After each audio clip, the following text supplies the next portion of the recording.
Growing up in the 1970s hardwired a specific set of skills into a generation that still endures. These abilities didn't come from books, but from a world that simply no longer exists today. It wasn't about the fashion or music, but the psychology of surviving a decade of chaos. Every night, television stations played the national anthem before fading into a wall of cold static. When the screen went dark, the world signed off, leaving you alone with your own thoughts.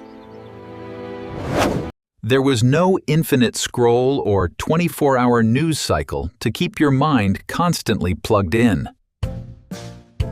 Instead, you learn to navigate a period defined by massive contradictions and rising economic uncertainty. Prices climbed while paychecks stagnated, forcing parents to face a reality they couldn't quite explain. As a child, you absorbed this tension without the filter of social media or curated feeds. This environment taught you to handle ambiguity long before the modern world demanded instant sides. Freedom meant leaving the house after breakfast with no phone, GPS, or any particular plan. You roamed through construction sites and empty lots, where broken glass was more common than grass. Drinking from a garden hose tasted like warm rubber, yet no one ever gave it a thought.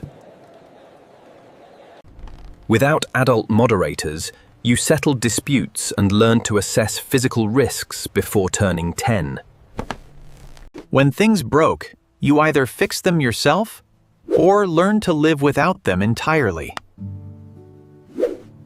Boredom was a catalyst for invention because the television only offered a few limited channels. Meanwhile, the official stories told in school rarely matched the visible reality on your own street. Reassuring tones on the evening news couldn't hide the closed signs appearing across Main Street. The gap between what institutions said and what they actually did became impossible to ignore. Consequently, your generation didn't just become cynical. You evolved into a cohort of critical thinkers. You didn't choose to distrust authority. The era simply gave you no other logical choice. Even basic technology like rotary phones enforced a sense of patience that is rare today. Each digit took its own time to return, making every phone call a deliberate, slow action. Shared party lines meant privacy was never guaranteed, as neighbors could overhear any private conversation. This forced you to develop an intuitive sense of trust within 30 seconds of meeting someone.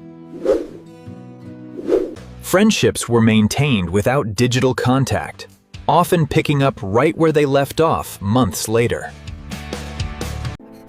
You wrote letters and stretched telephone cords around corners, just to find a moment of privacy. In a world of screens, you carry the uncommon ability to be fully present with others. Of course, the food of the era was a strange experiment that deserves a formal apology.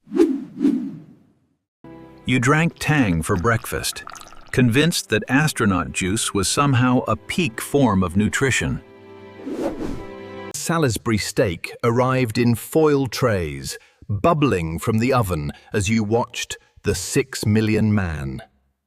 The school cafeteria served mysterious rectangles of cardboard, topped with a substance vaguely resembling cheese. The school cafeteria served mysterious rectangles of cardboard, topped with a substance vaguely resembling cheese. But behind the strange meals, real-world crises like rolling blackouts were becoming a regular occurrence. The energy crisis meant long lines at gas stations and a growing sense of national vulnerability. I don't know.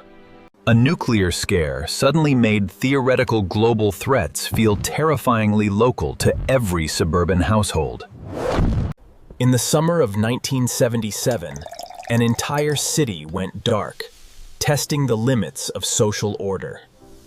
These weren't just historical events. They were the everyday wallpaper of a complicated childhood. While most would expect such an upbringing to cause anxiety, it actually produced something far tougher. You emerged with a resilient spirit, capable of facing the unexpected without ever flinching.